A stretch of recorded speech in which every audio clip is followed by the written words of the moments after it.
Hi, Dan Unger from Srfr. I was curious to get both of your thoughts on the rise of esports and how you see each of your different areas really playing into that in the next few years.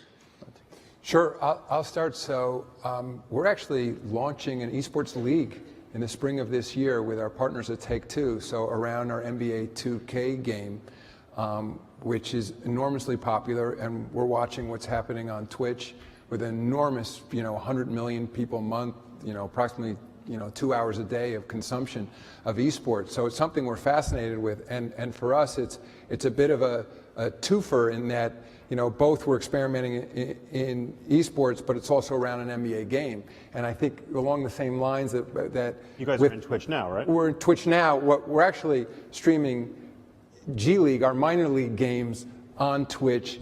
We'll likely do something on Twitch with our new esports league as well. But in the same way, I think that your question before about does social media consumption of NBA lead to people watching more games, we also see a direct correlation with the consumption, the playing of NBA 2K with the desire to watch the real product as well. The difference is, just so it's clear, in NBA 2K, the game, if you buy it, you're playing in the character of, for the most part, a current NBA player.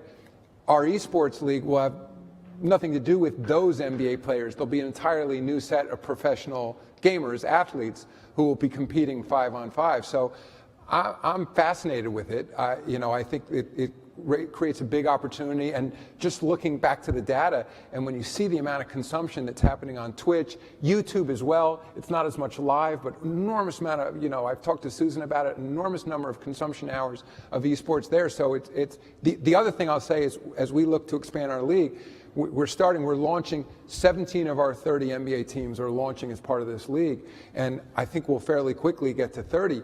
But in the world of esports, we can add a team in Shanghai, we can add a team in Mumbai, something that, at least based on the constraints of air travel right now, I think is almost impossible in the NBA league.